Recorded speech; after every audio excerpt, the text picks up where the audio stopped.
This is the Good Neighbor Podcast, the place where local businesses and neighbors come together. Here's your host, Jeff Gardner.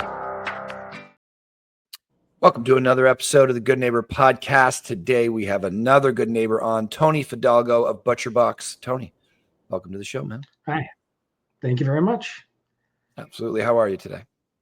I'm doing great. It's a beautiful day. It's spring. Well, it feels like spring in the air, which I love this time of year when all the snow melts and we get everything ready. I love seeing the grass start to form, and it's time to start getting spring clean up and done and ready for the summer. Yeah, that there's something to it, that like the rebirth of weather. There's things are growing. It's I love winter. Don't get me wrong. I love our seasons. I love being in Canada and in Southern Ontario.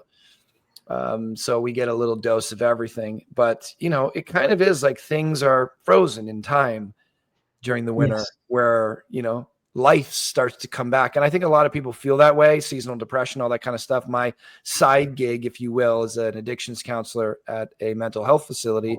Okay. So we see a lot of that. We see a lot of people dip or maintain during the winter. Yeah. I do see growth during the winter too, but it's just less common. Whereas the spring, people just shoot out like a rocket. Yeah. They're ready to go. The sunlight, the longer days, knowing that it's 20 to 5 right now, and it still feels like 1 o'clock with the brightness. Yeah, that's what I love. We changed the time and now we have longer days. I mean, in the winter I snowboard, so I love being outside. Doesn't matter what the temperature is, but I love the summer. I mean, it's I have to do something in the winter. I know people that kind of clam up, they stay home inside. I can't do that. I have to do something. I'm not a TV person. I'd rather be outside. It doesn't matter what the weather is. Well, snowboarding, very cool. We got that in common. Big fan. Took a big spill a couple of weeks ago at Mount St. Louis, man. Just like ass over tea kettle. Yeah. It was good. 38 years old, just bombing down that hill on my back. Yeah. Really good. I'm a little bit older than that. And I go to Blue Mountain. I have a pass there and a 5x7, and I go all the time and I love it. And I've had recently a few, and you don't recover nearly as quick as when you're younger. A little older, right? Yeah. Bones are a little more brittle. When I was younger, you just felt like an elastic. Yeah, but absolutely. People are not listening to hear our opinion about weather on this show, Tony. Okay. So let's talk about ButcherBox, man. I have something in my mind built up. I imagine a number of people that are going to be listening to this have something in their mind built up, especially my personal group. Like everybody over time gets their community, their following, whatever you want to call it. Because I talk about health so much, and I came from being a bodybuilding coach and owning a gym. That was like, the first 18 years of my career before owning the marketing company. Food comes up all the time. Quality of food, cost of food, convenience of food. Yeah. And so the ButcherBox, in my mind, I have a built-up story from the people that I follow. Although I think American, very excited to talk to you today. Yeah. So I was saying this to you last time. I'm looking for something like this, and no one has quite had the answer yet. And I wanted to stay local, so I like what the stateside has, but especially now, to have an offer like that locally. So let's talk about it. What is ButcherBox, man? Tony, what do you do? So we supply grass-fed. That's what we specialize in, grass-fed beef. So no antibiotics, no hormones. No animal byproducts. Everything's from Ontario. So we also have AAA beef as well, but the biggest thing is no antibiotics. So RWA, which is raised without antibiotics. It's all Canadian, so that's a big misconception that people have, because they do see ButcherBox in the States and they're sourcing from other countries.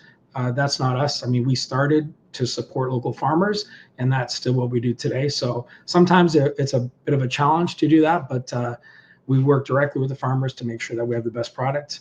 And of course, seafood. So again, it's all natural stuff. So we sell wild sockeye salmon, which is huge. One of our best sellers, and it comes from BC. And a lot of people, it's frozen. So people kind of say, well, it's frozen. If you're buying wild sockeye salmon and you're buying it fresh somewhere, it was once previously frozen, because all wild sockeye salmon, it's a short season that they fish for it. And then when they get it, they freeze it right away. So if a store is selling it as fresh, it's not really fresh. It was previously frozen, and they should have a listing there previously frozen. So if you're buying it, take it home and you refreeze it, it's not as good. So all seafood, really, you should, if it's frozen, you should only thaw it once and eat it right away. So that's really what we do specialize in. Yeah. And then, does it matter that it's frozen immediately? No, it's actually better because it preserves it. So I mean, a lot of people, if you're buying something that was, was fresh, or fresh in the store, I don't.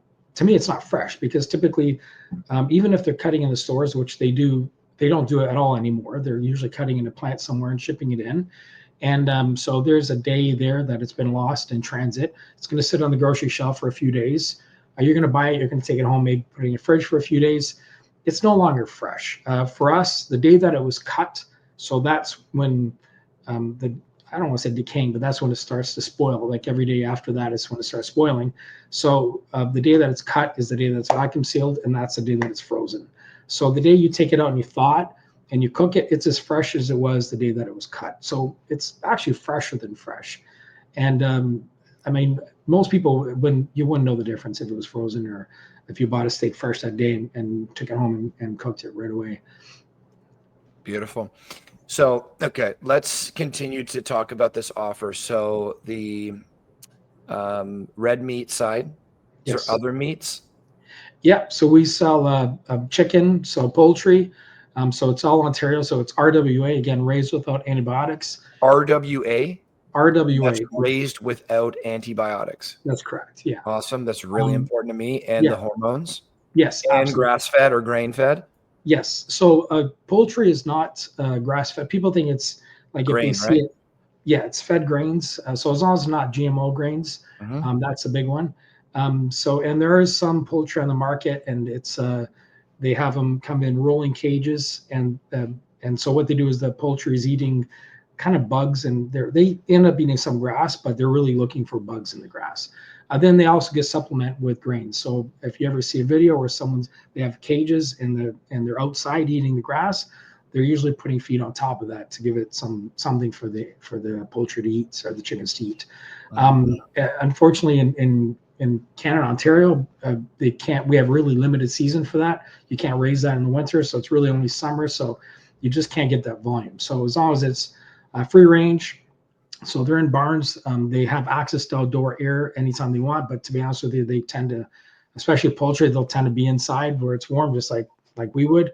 But they have access to fresh water, fresh air. So there's certain requirements that you have to have in order to call yourself that kind of poultry. Okay, so we got poultry and red meat. Yeah. Now and pretty much, to my understanding, that's pretty much of the highest quality. I don't put a lot of stock in organic, that label, anymore. I think when it first came out, I don't want to say there was anything insidious about it, because that is one of the sides of the conspiracy, to just raise that price tag. Were there some people doing that and taking advantage of it? Probably. Human beings take advantage of things sometimes. We all do, some good and some bad. But I think we just thought that organic was more valuable than it turns out to be 10 years, 15 years after that label is put there. So I don't search for organic at all. I don't think the juice is worth the squeeze. I go for locally raised. It's important to me. I go for free range, so they're not in cages. Yes. And then I'm looking for them to be fed what they're supposed to be fed naturally. Yes. And I know with the chickens, they can't have the bugs all year round. But the grain, from what I've been told, and the research I've done, spending quite a bit of time in nutrition, doesn't really have much of a negative effect on them. And it doesn't grow unnecessary fat like sometimes they're wanting to do with cows. But grass-fed cows, grain-fed poultry, and free range are the three main things for me. Would you say that's what we should be looking for? Yeah, I think so. I think organic, you're right. It's a label, and I mean, we have our chicken broth is made with organic chicken bones, but we've tested the market with like beef. We've had organic beef and grass-fed beef, and we've had it at the exact same price point, and we're outselling grass-fed beef way more than organic beef. And I think because people are concerned that even though it's organic, it could be organic corn or something that they're feeding them, which is not what a cow should eat. That's, I mean, most beef on the market, it's corn fed, and that's how they get it fat really fast. And they get way more marbling, and they can grow the animal faster. Whereas you're right, grass fed, it's going to be a lot leaner. because they're not feeding it corn. It's only eating grass, but there's no GMO or nothing. Most of the corn that they're using for feed is GMO. So that's getting into animals. So even if it's organic, it's still corn. It's still something you don't want to eat. So when we tested the market and we had both products, I was shocked. I thought we were going to sell a lot more organic, but people don't want it. They really want grass-fed, grass-finished. And that's the key. It's grass-fed, grass-finished. A lot of people I see out there labels that say grass-fed. And if it's grass-fed and it's not grass-finished, it's not 100% grass-fed. So that's interesting. That's something new to me. I didn't know that. What does grass-finished mean? It means, so most cattle, even if they're feeding it grass at the beginning, like most do, farms, even in Ontario, you can drive around, you see farms feeding it grass. They're in the pasture eating. But before they go to market, usually 3 months before, they'll feed it grains, and they're feeding, and if they're feeding it GMO grains, which is going to have corn in it, again, they just want to get it fat. That's all just to fatten it up, to make it tastier, right? Yeah, not good for us, essentially. Not good for us, and not good for the cattle. I mean, cattle really, just like us, true. Corn. I mean, I don't eat corn. It's not good for you. Bloats you. Same thing with the cattle. So if it's grass-fed, grass-finished, we get this question all the time. What did they eat in the winter? And we have it on our website what they eat, and they're eating hay, which is essentially the farmer is, so they do rotational grazing, which is what they call it. So for the farmer, they have different sections of the farm. They'll be eating, this pasture. Then when they're done, they'll close off the pasture and then move the cattle into another pasture, and they'll let the grass grow. Then they'll have pastures that they're just used to cutting. And so what happens is the farmer will cut it, turn it into hay, and then in the winter, they're feeding the hay back to the cattle. So they're eating it off their own land. And, people, I've had people ask me, is it's like they're picturing the grass in the front of the house, which is nice. People spray it with, whatever, it's fertilizers. There's no fertilizer. This is grass that grows naturally. There's alfalfa in it. There's all kinds of different grass and weeds and everything, and they eat it all. It's kind of crazy. And, without sounding disgusting, but they're actually fertilizing it, because as they eat, they're also, body does something with it. That's right. And so that helps it grow faster for the next batch. So that's rotational grazing, which is also really, really good for the environment as well. And that's why we love these shows. I've spent as much time as I have in nutrition, and I eat a lot of meat, and a lot of it's red meat. It's great for muscle. It's probably one of the best. That and chicken and fish. Like those three are my three: beef, fish, and chicken specifically. Not a lot of pork. Anybody in the health world that's eating meat is probably eating something similar and probably put a lot of effort into nutrition. But I did not know about grass finished, so I really like that, Tony. Let's talk about. Okay, so I want to paint a picture here. First off, you have a place out in Wasaga Beach, Simcoe County, important to you. You guys deliver directly there. Yes. And is that, so what do deliveries look like? So I want to order your stuff. Let's first talk about deliveries, because that's the convenient portion, which a lot of people are going to want to hear. I go to checkout, I imagine, on your website. Yeah. Okay. So it's an e-commerce website. Great. And then when do I get my stuff? How does it work? Is it subscription? So we have both models. You can do subscription or you can do one-off. When we first started, it was all subscription, but and you could cancel at any time, and you can change at any time. And we had a lot of customers that, you get nervous hearing the word subscription. Am I locked in? Which you're not, but instead of worrying people, we said, okay, why don't we also create a non-subscription? So you can, when you're going through the process and filling your box, you can say, okay, I want a subscription. You can choose a frequency, 3, 4, 5. You can choose any frequency, even if it's not shown. We put the most popular on the website. However, you can let us know, and in the back end, we can change it to be 10 weeks, whatever you want, really. But then you also have the option of doing a one-time order, which means every time you want it, you just log in and you can place your order. You can place the same order you had last time, or you can change it up, whatever the case is. So there's benefits to both. For us, subscription works a little bit easier in terms of forecasting, because we can see what hopefully people want, and so we can kind of stay on top of it, versus one-off orders, we have no idea. However, so then from delivery, once you place your order, our goal is to deliver it within a week. So in our own trucks, depending on where someone is, if you ordered like on a Monday, for sure you'd have it that week anyways. So we have trucks in the area, different areas throughout, Southern Ontario, I guess you could say. different days of the week. So if you're in a more populated or dense area, then we're going to be there more often. If you're close to where we ship from, we can deliver next day or any day, really. And then if you're a little bit, we deliver in Collingwood, Wasaga Beach, obviously, up to Midland, all those areas. Usually it's once a week. So we have kind of a route that we'll follow, and we'll get it delivered. I really like this, man. I'm probably going to use this. So do you have a minimum order? Yeah, absolutely. We do. Yeah, it's $138 is our minimum order. And the only reason is because it's shipping. So we call that our sample box. It's not the best value box. So I always encourage someone if they're looking at it, it's because we have free delivery. So I mean, the truth is it's built into it. So you have to, if you're sending a truck out with 138 or with $300, the delivery cost is exact same. Yeah. So we would, we're obviously the bigger the box you as a customer buys, the better the value is because our fixed costs are already built into it. So it really doesn't matter. So most people, if they do try us for the first time, and if they do, most people don't do the 138 box, but if they do, we see right away within a few weeks, they're ordering a larger box. So we've had people that order 138 and then 2 weeks later, they're ordering $300 or $400 worth. So that's just kind of, they want to test it out and see if they like the product and kind of to make sure that everything runs smoothly. And then we have people that jump right in, first orders, $800 or $900 orders right from the get-go. So a bit of everything. Yeah, those people know what they're looking for yeah, sure. absolutely. They've done their research, they understand the products, and so they can, that's what they want. So let's summarize that. Let's really paint the picture in somebody's head here. It's the highest quality meat that you can get, chicken, fish, and red meat. You can do one-offs. Yeah. You can set any duration that you're looking for. Yeah. You can have a subscription model, which I imagine the pricing is more competitive if you sign up for subscription.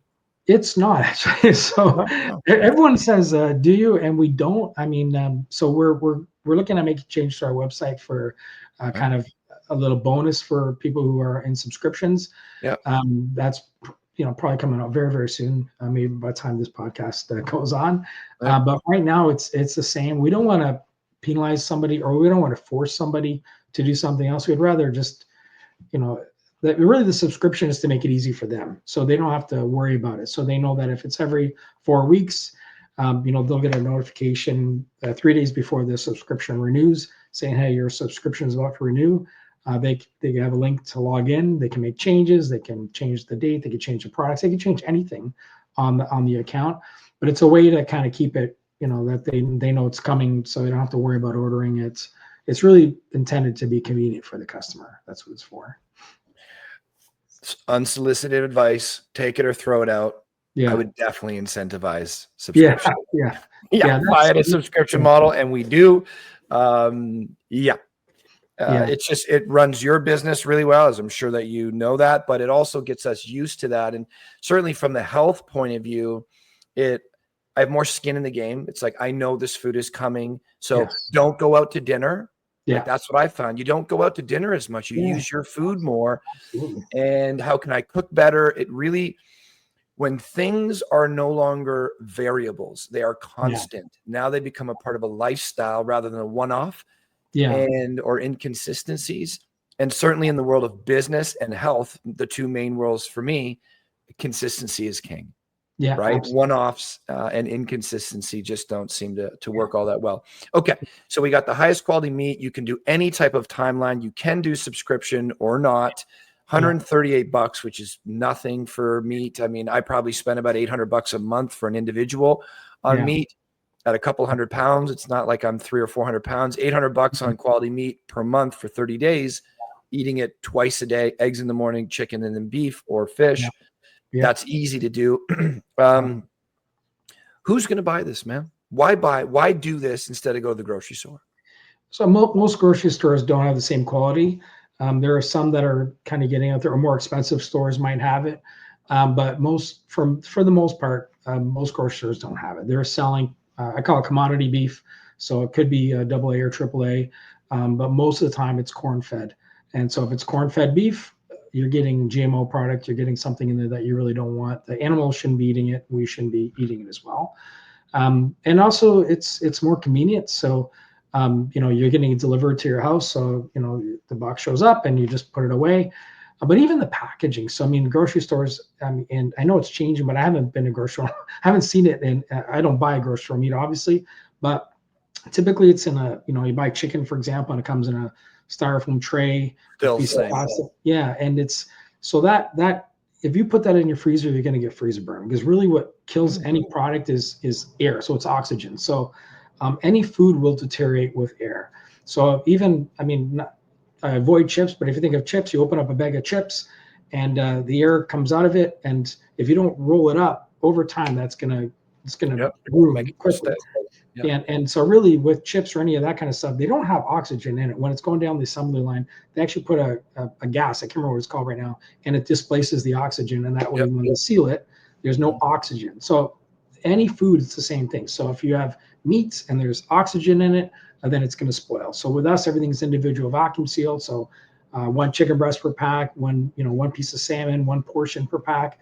Ground beef could be a pound. It's all different. Obviously, you can't put, a small portion in it, but we try and portion it so it's convenient. If you're a single person or if you have a family, it's easier to manage. So chicken, you take a 1 piece of chicken, or you can take a 5 pieces of chicken, thawed very, very quickly. So we recommend always thawing it in the fridge overnight. Put it on a plate or something, because as it thaws, it could break a vacuum seal, and that's fine. So you might get juice on the plate. You don't want that in your fridge. But even for convenience, if somebody, let's say you want chicken and someone else in the household doesn't, you don't have to eat the same thing. You can take out a chicken breast, they could take out a steak, or they could take out a piece of salmon, and you're not taking out a tray of something. So it's different packaging than what you get in the grocery store. So it's a different product, different packaging, and of course it's delivered to your home. So more convenient. How does that's pretty much got me sold, but I am curious about this. How does the price stack up to, okay, so before I say that, let's really compare apples to apples so this is fair. Yeah. So No Frills is pretty much bottom of the line. No Frills in Walmart, let's say. Yeah. Metro, probably middle of the road. Yeah. Sobeys, somewhere in the middle, probably. Longo's, Loblaws, probably at the higher end. And then you have a Butcher. Yeah. Where do you guys stack up in there? So we're kind of between a Loblaws, Fortinos, and a Butcher. However, even Butchers now are not. So you have to be careful. Just because it's a Butcher doesn't mean that it's definitely. They could be selling, same thing they're selling at Loblaws or same thing they're selling at anywhere else. Yes. And people think, oh, it's a Butcher, it must be better. No, not really. You have to kind of see what you're buying from the Butcher as well.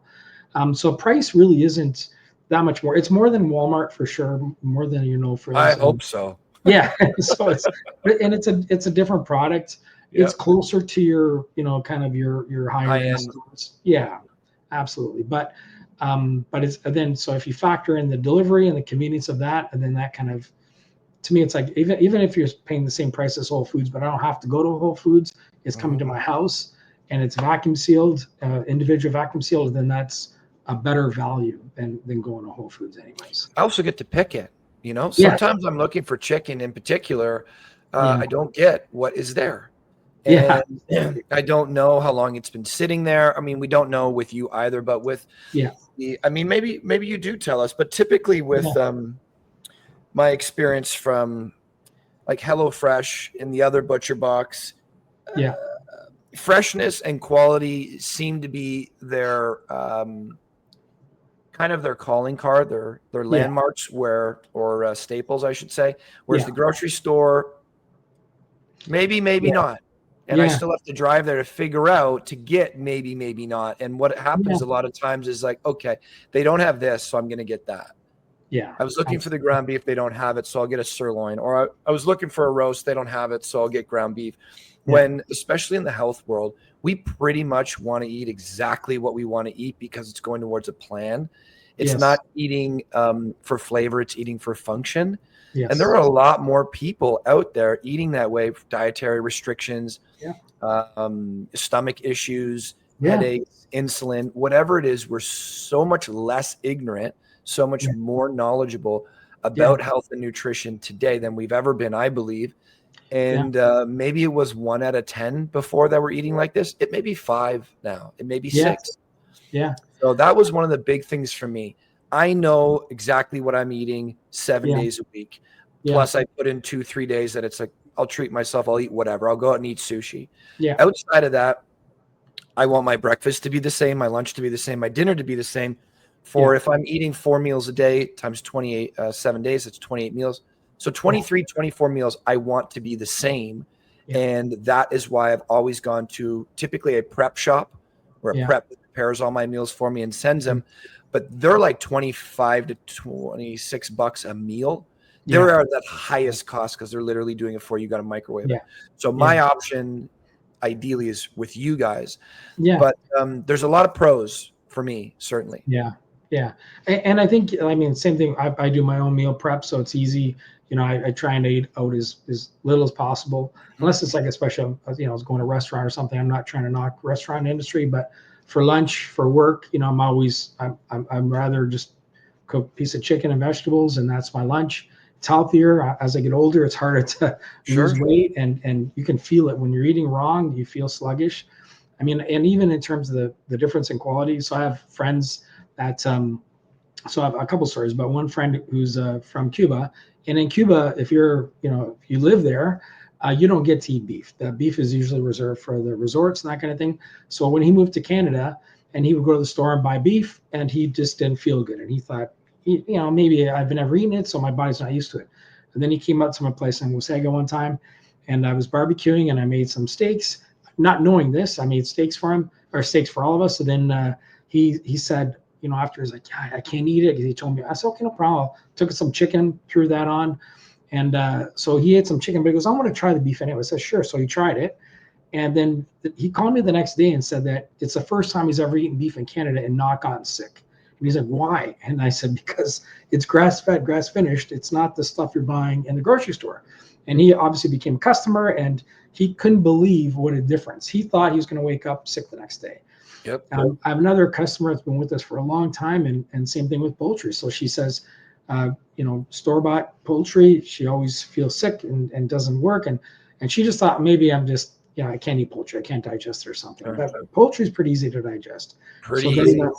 Yeah, it's a leaner, you know, it's, so then she started buying our product, and then she told me a story that she started, if she's going to a barbecue, she brings our poultry, she puts it in a dish and says to whoever's hosting, can you barbecue this for me instead of, because she goes, I can actually eat this versus what I'm buying in the grocery store. So, I mean, to anybody that thinks there is not a difference, there is a big difference. I mean, I mean, unfortunately, it's not just me, but everything you eat, you know, there's healthy versions of it and non-healthy. So you have to look at the nutritional value of what you're eating, you know, even bread, you know, cheap bread versus a better bread, anything you eat, it's going to be, there's a difference.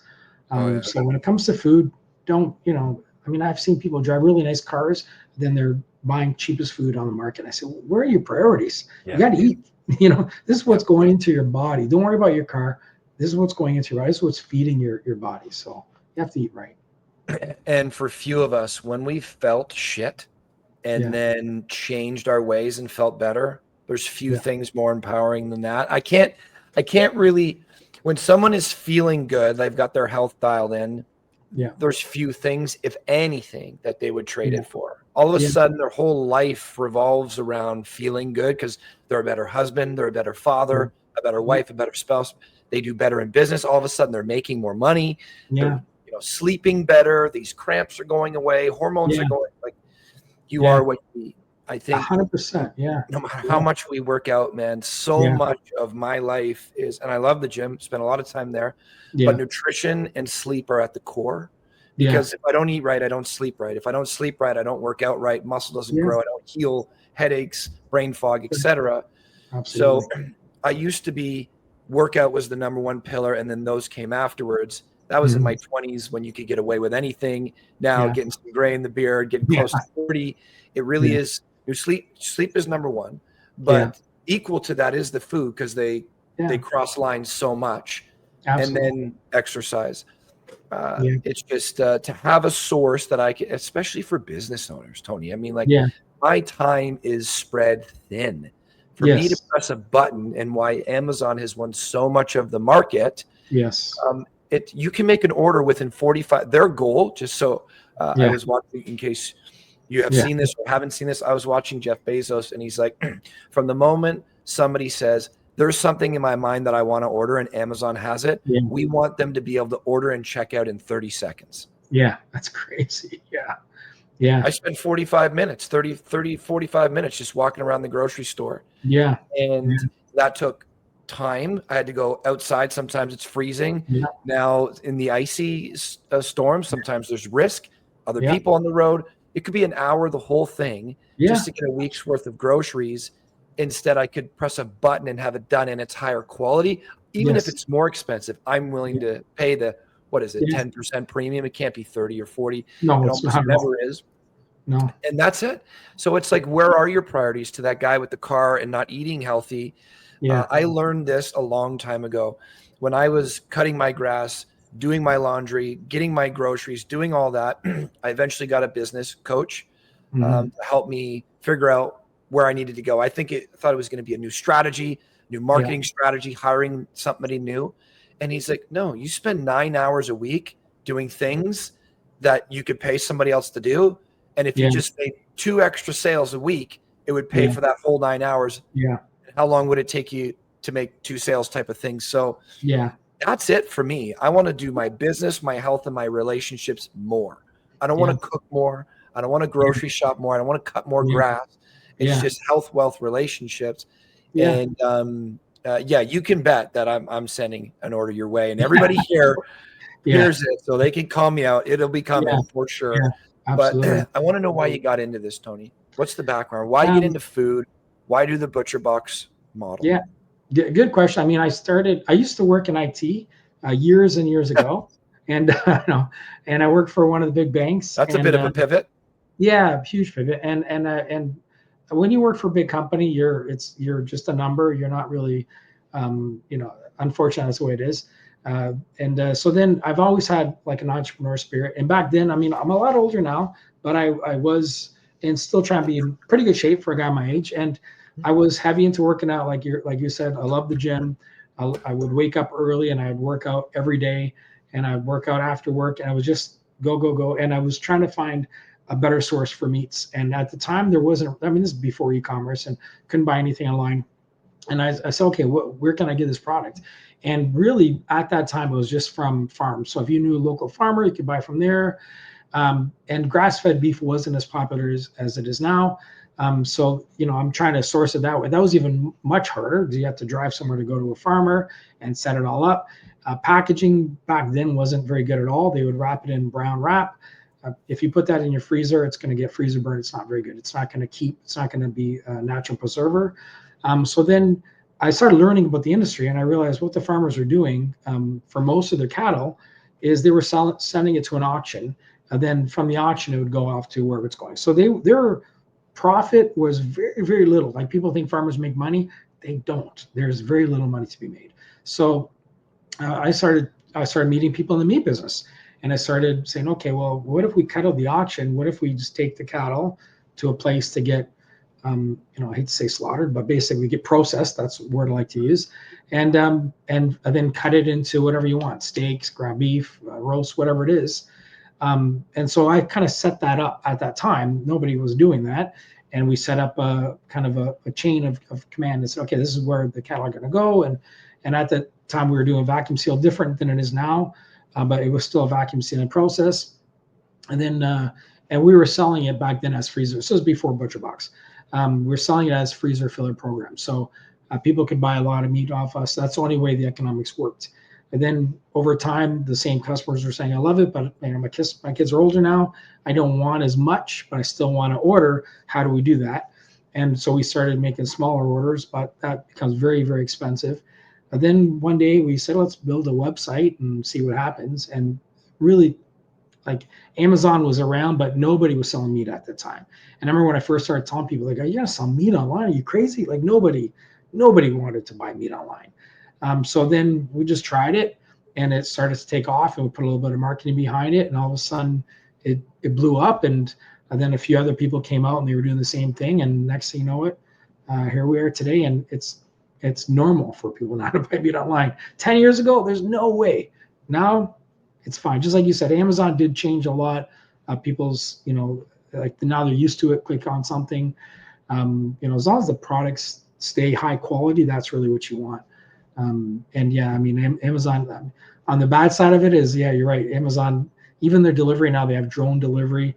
Unfortunately, we can't do that. We're not Amazon. Sometimes people expect that. I placed my order on Friday night. How come I didn't get it Saturday morning? It's like, we're a smaller, much smaller company, so we don't have that luxury of drone deliveries. So still, though, you're tapping into the market of convenience. So kudos to you. So that mean your business has been around for 10 plus years?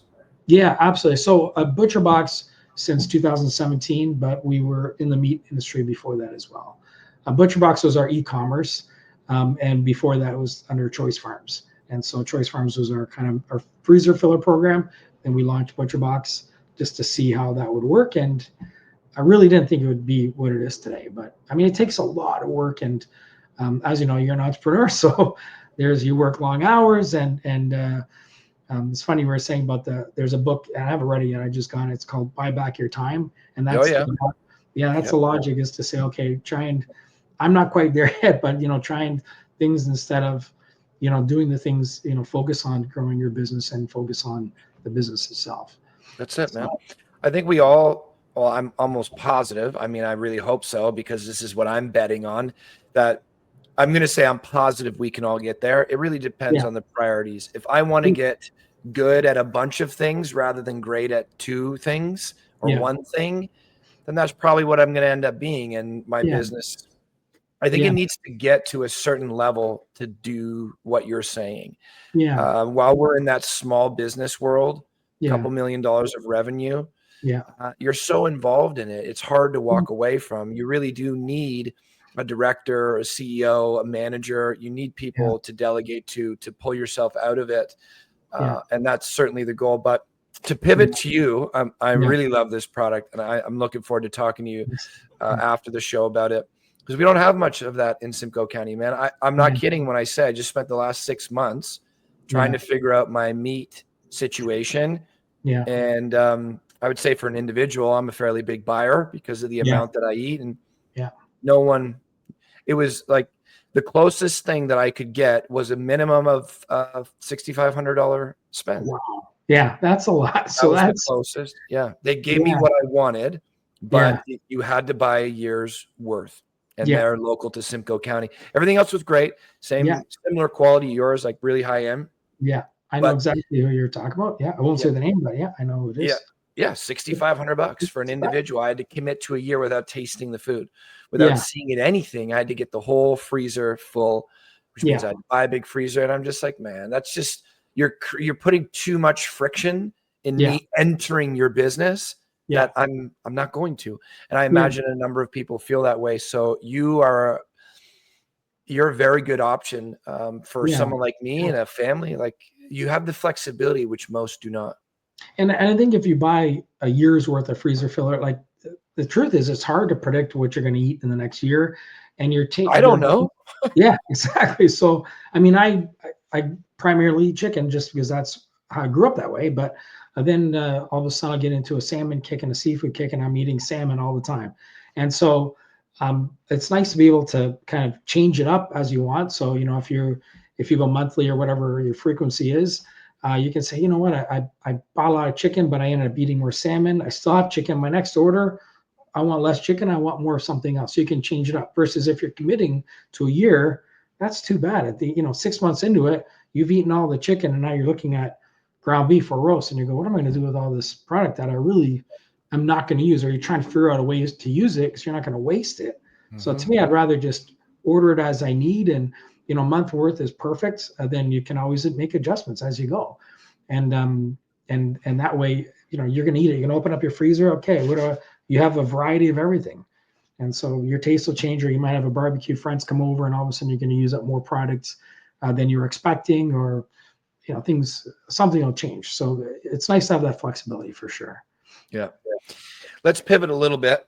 People watch this show to find out about businesses, but they also want to find out about their community members. Who are these people who makes them tick? So first question, just rapid fire. Yeah. 5 things that light you up, Tony. What really gets you? Oh man. What gets you going for life? That's a great question. What gets me going for life? I mean, I love trying new things. Obviously, starting a business is extremely difficult. Everyone, especially online, people are like, "Oh, it's easy, become a millionaire," and they're showing off all Sure. the things. Yeah. That doesn't. That's not Super reality. easy. Yeah, super easy. I don't know why everyone's not doing it because Yeah. So I mean, for me, I love challenges. So whether it's starting a business or even learning to snowboard, and doing something that is kind of out of your comfort zone, so that kind of gets me up quite a bit. Like I love doing something that I'm not a person to sit around and do nothing. I'm not a big TV. If you ask me what's the latest TV show, I have no idea because I don't watch TV. I just like to try something new. And I think even as I'm getting older and business is doing well, and I still think about what can I do. I love learning. I mean, we're in e-commerce, so there's things changing all the time. There's different All the time. marketing ways. There's so much. It's so much in the back end that people don't realize. And I'm learning things that I never thought I'd learn, obviously, but I love technology, so it's interesting. That's So we not got flying. Yeah. no. I mean, you're not cutting me short, Tony. So we Yeah. got we like I love learning Yeah. and technology. Yeah. We And got two of five. yeah, I love challenging myself. So I like to, and one thing I learned even when I was younger and I worked out and I realized, I mean, I transformed. I was in not great shape, but then I went to the gym and changed my diet and like a lot of things, like even dairy, like I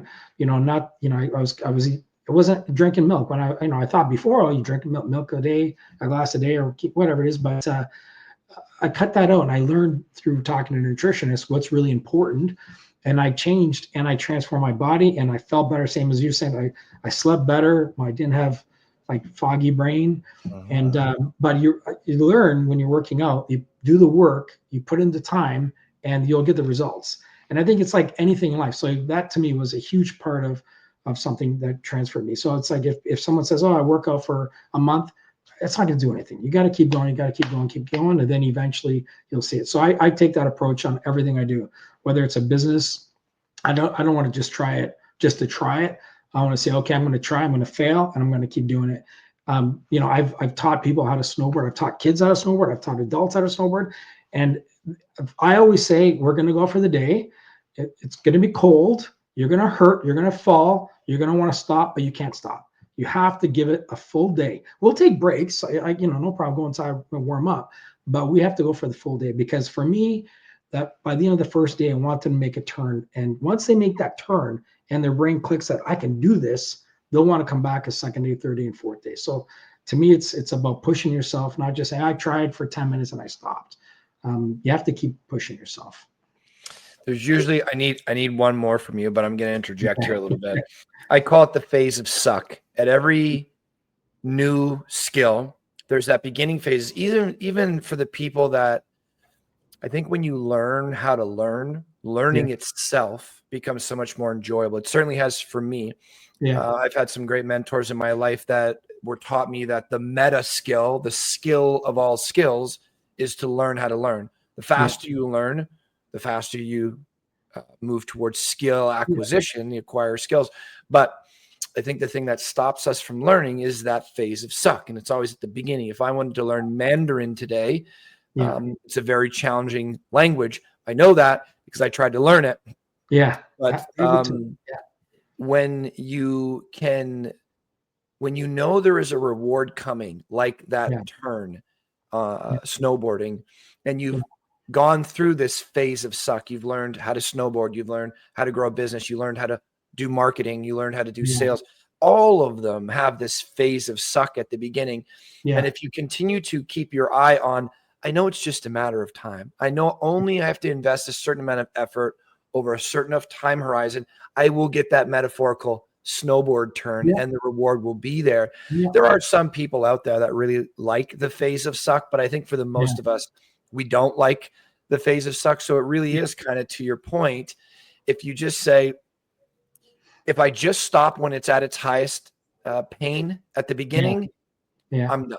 I'm done. Like when you first start working out at the gym, we know 2 months, 2 months of consistency, 3 times a week, that ridiculous pain at the beginning, constantly being uncomfortable will leave you after, 20 workouts, which is 2 months basically. Yeah. That's right. And I think it's the same with anything else. So I like that you have that idea is once that you said the light bulb or the turn comes, then the enjoyment starts. And now we start fostering this discomfort and reward cycle. It's like, okay, discomfort isn't as bad as I thought because there's this great reward in it. And now we start compounding that. And, if you can really embrace uncomfortable situations tied with learning, God, you can do just about anything, which leads me, I'll let you get away with 4 for this. Leads me to the next question, because that was a perfect segue into it. We talk about hard things on the show. I have all my rules for life tattooed on my arm, and number 4 is do hard things. Simply because I spent my early years, I was doing some hard things, but only that I enjoyed, sports and stuff like that. It was when things really got hard, English class, talking to people that I was shy to talk to. I moved away from fear. I didn't want to move towards pain. I wanted to move away from fear. Laziness kicks in. Sometimes overweight kicks in. Anxiety, depression. I thought if I sought out comfort, let's watch some movies, warm bath, be in the warm sun, don't be in the cold, that kind of stuff. That it just seems logical. I go to comfort. It feels good. We talked about feeling good earlier. I think it's a different type of feeling good. That life starts to get shit. And these redemption stories of I went through the pit of hell, let's say, in my own life, and I came out. We only celebrate the coming out part. On social media, we only show the fast cars, the gorgeous wife or husband, the perfect kids, the vacations. It is starting to be talked about more often. There's a couple of great voices on podcasts and YouTube videos and social media that are talking about when we fall and the value of what's found out, the value of what's revealed to us as individuals during the fall. You said a few minutes ago, I start a business, I fail, and I keep going. Denzel Washington talks about failing forward. You fail your way to success. That's right. Ray Dalio, one of the best investors out there, he has this diagram that if it was an X and Y axis, rather than a straight line for a personal growth or business, it looks like a loop. Right. So come up, you trip, you fall, you learn, you come back up, you trip, you fall, you learn. And that's a great metaphor for life for me. And he's one of just a great leader, great investor out there, but he talks about his failures and what he learned from it. And he celebrates them. Every failure I run into is an opportunity to reveal who I am to me and the opportunity that I can gain moving forward. So personal or business, I think they all go one and the same in life. So we ask the guests on the show because we want to talk about this. We want to be a voice in this conversation. If somebody's going through shit, all things do pass, and you don't have to sit in it. But also, while you're in that discomfort, there can be the key to whatever you're looking for. You're there maybe for a reason, or maybe you get to choose. So we love to hear the perspective of the guests. Any hardships, trials, tribulations that you've been through? You just being a human. I mean, being over 10 years old, I'm sure you have. We've gone through it, and it sucked probably. But it was a necessary ingredient to become who you are today. I like that loop that you're talking about, because I think that could be anything in life. When I first started working out, you're right, it takes time, and you don't see results right away, and it's pain, and you're saying, why am I going through this? And all of a sudden, your clothes feels better, or you have more energy, or your brain is clearer. And then, so that's, one thing where every time you're kind of beating yourself up, you're saying, oh man, this is terrible. I need to put in the time. Starting a business was extremely hard because, I had a job. So, I always say I had a 9-to-5 job, and I got a paycheck, and I had everything, going great. And here I am saying, I'm going to try my business. And I gave myself a year, and I said, if I'm not successful, or at least seeing success, I wasn't successful the first year, but at least seeing something in the first year that I can say, okay, I'm moving forward, then I can go back. But after a year being out of the industry I was in, I couldn't go back. I'd get too far behind. But, I'm working, 14-hour days, 16-hour days, 7 days a week. And people don't see that, they just see the guy, with everything afterwards. That's what social media sells you, like you were saying, but they don't see all the hardships. And then I had friends that I worked with at my last job, and they were saying, they're calling me up and they're going out, and I said, I can't go anywhere. I remember even I had one friend said, oh, we're planning a vacation, and I said, I can't go on vacation. I said, what are you talking about? You're the boss. You can go anytime you want. I'm like, no, like the customer's the boss. I got to take care of the customer. I got to take care of their products. I'm hands-on. I got to make sure the products that are coming in are perfect. I make sure the customers are happy. I mean, I have someone that takes care of customer service, just one person. We're a small business, but I see every email. I see all the notes. And because if there's someone that's not happy with something, I want to know what is it that they're not happy about so we can fix that. I always say if someone doesn't tell me there's a problem, I won't know there's a problem. If you don't order from me, I have to say, why didn't you order from me? What happened? And you might say, well, I didn't like this. And I say, well, I didn't know that was a problem, and I could fix it. So why not fix it? I always think about, I'm kind of going off topic here, but I ramble a lot, but I always think about if you're a restaurant owner and you want to talk to your customers, like the best restaurants are if a manager or an owner walk around to the tables and talking, hey, how's everything? Good. And you want honest feedback, because if they're not happy with something, they won't come back. And 6 months later, you'll be looking at an empty restaurant going, what happened? Yeah. Well, if you go over and ask people, how you doing? How's the food? How's the service? And ask for their honest opinion. And then you can say, oh, wow, they're not happy with this, and I can fix that. So why wouldn't I fix it? But yeah, starting a business was tough, working out stuff, learning how to snowboard stuff, everything you do in life is tough. I never had like a terrible something happen to me. I'm fortunate in that way, but I think starting the business was way, way, way tougher than what society lets on. And, I think there's some quotes from some people, very successful. I can't remember what they are right now, but, they said, if I knew how tough it was back then, I wouldn't have done it, because I think Bill Gates actually says that, or something along that line, because you're just doing it. And, even Steve Jobs, I think, just says he didn't know how bad it would be. He just kind of does it, kept going. And there's a lot of failures along the route.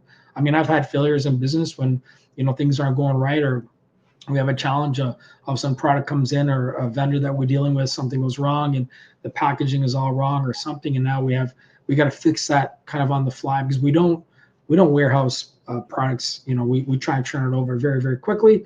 And so there's a short time that if something goes wrong, how do we fix it? Everything from, a truck could break down, or accidents could happen, or anything can happen like that. And you have to be able to react very, very quickly. That's the biggest thing, is every day you're reacting to something. Elon Musk liked it to akin to eating glass and screaming into the void. That's what he compared entrepreneurship to. Yeah. But let me ask you, now that you've done it for over a decade, those 14-hour days, 6-7 days a week, like why do it, man? And then what did you learn from that? Did it make you a better person? Do you feel better about yourself? Do you feel worse? Do you wish you didn't do it?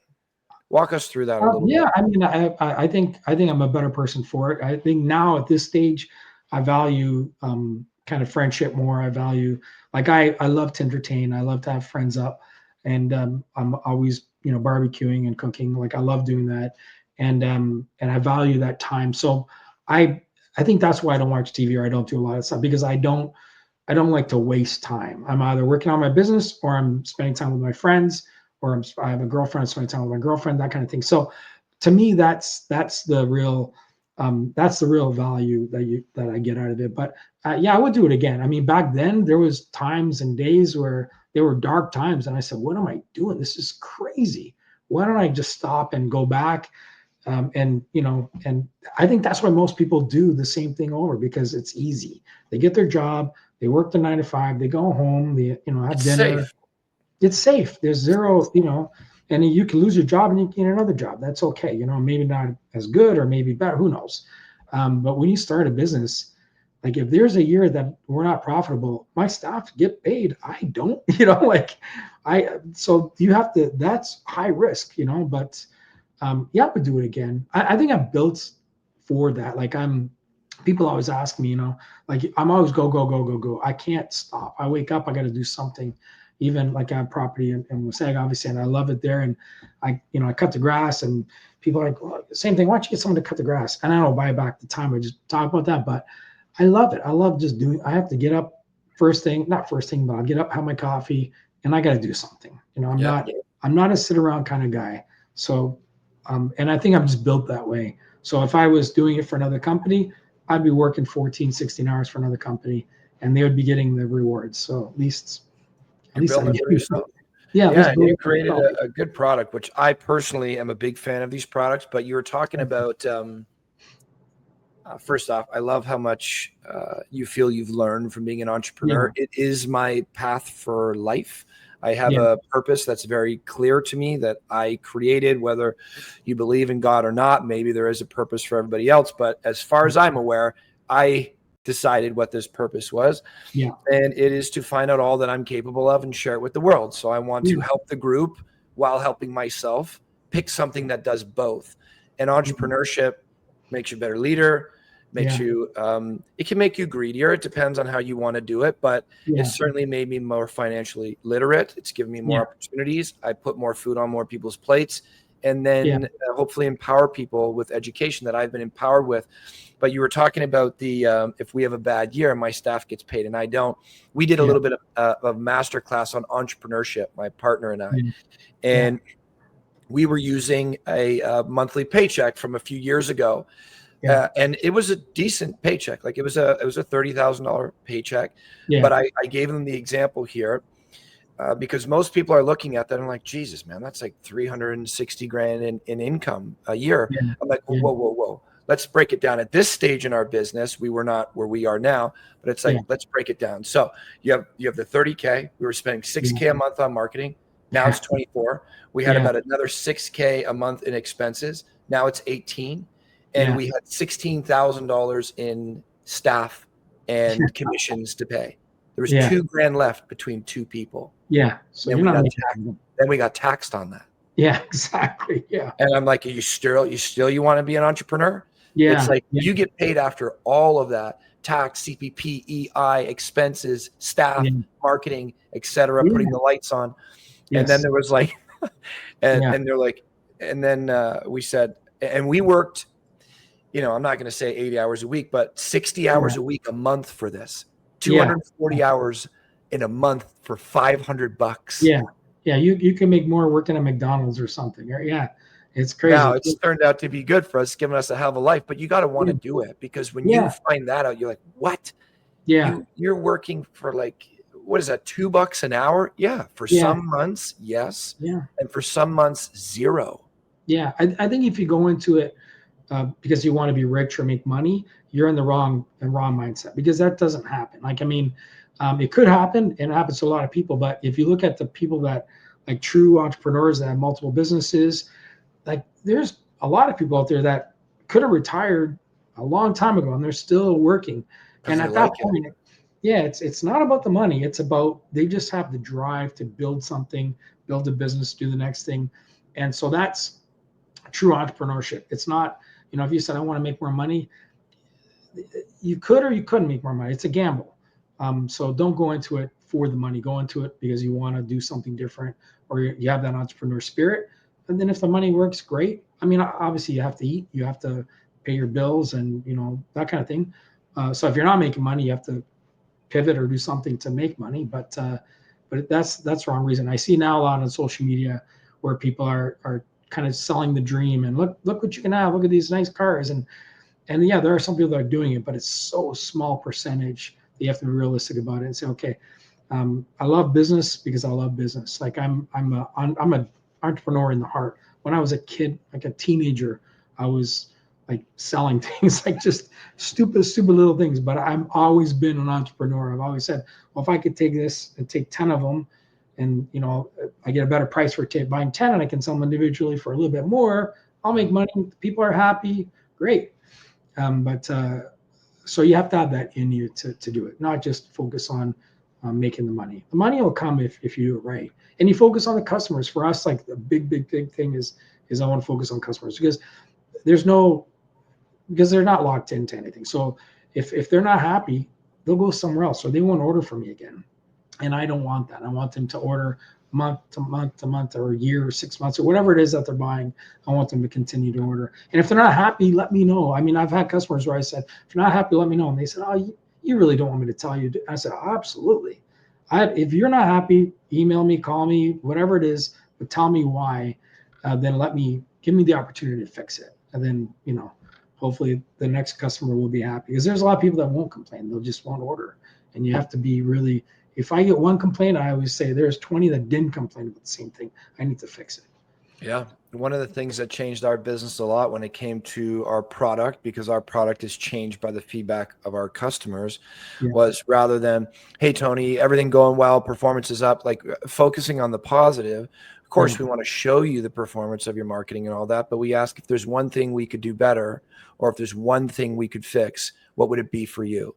And you get these one things. And over a year's time, I don't know, you have 60 client meetings, whatever it is, and you get 20 of them, these little tweaks, communication errors, things that speed up the process. And all of a sudden, your greatest asset for your proposition is your current clients. Yeah. And that will attract more new clients, because we think our product is like, I built it the way I want it. It's great. It doesn't matter what I want. Yeah, exactly. It matters what they want. 100%. And if we can give them that, you stand out louder. But it's amazing how many businesses and how long it took us. So we were guilty of this too. How long it took us to tap into, ask about the negative. Don't make it like the forefront of your conversation. But if there's one thing I could do better, what would it be? If this were to be the perfect product, what would it look like to you? Yeah, absolutely. Things like that. And man, has that ever changed everything? For 38, for the last, until I was probably 33, I was asking, let me know if I can help you. Is there anything else that you need? Things like that. And it's, people want to be good to you. They're like, no, everything's fine.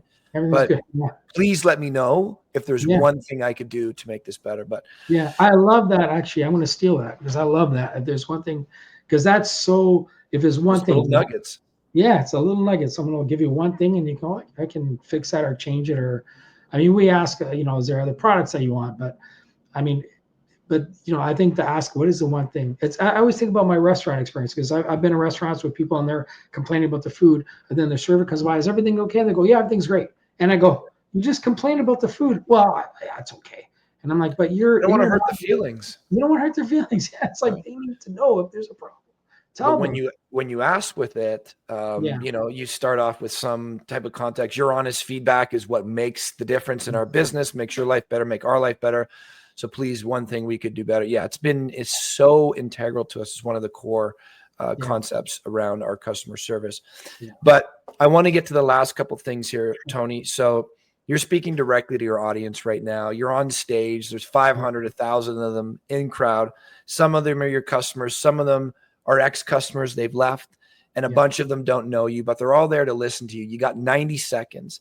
What do you want to tell that audience about your product, why you built your business, the impact on their life, whatever it is that you choose? You get 90 seconds to speak to them. What do you say? I mean, I think I've already said I'll just almost repeat what I've already said, but I think for me, it's about delivering the best product, the best price. So we're really conscious of that, because price is a big factor. Sure. Our customers are everybody, but it's so some people can afford it, some people can't. So we really try and drive our prices. Try and make things lean as much as we can, so that way we can bring a better price for a good product for our customer. For me, it's always customer focused. It's everything we do, even like in our website. I look at our website and say, if I'm the customer and I was going through this experience, what would bother me? What would be my pain points? How can I fix this? And so, when we're developing things and I have a developer and the developer thinks like a developer, they're not thinking like a customer. I always think, what is it like a customer? What is a customer experience?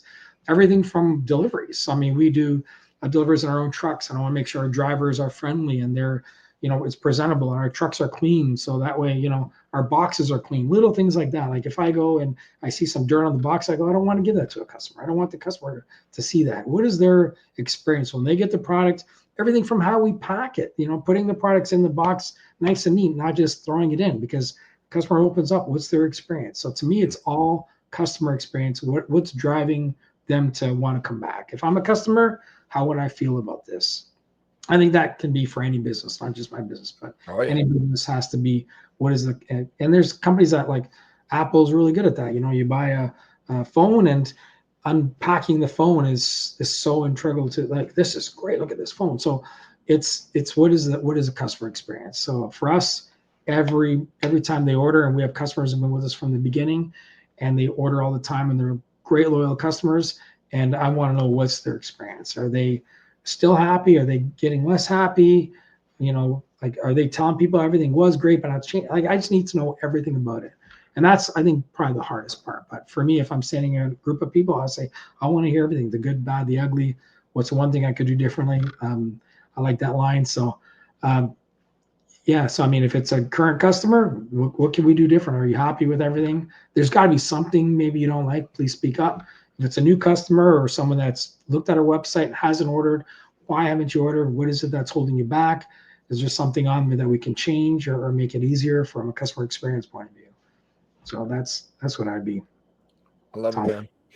Customer focus, hell of a mindset. How do we get a hold of you, Tony? Some people are going to be listening to this and be like, I need this right away. Other people are going to need to think and go to your website, social media, whatever you have.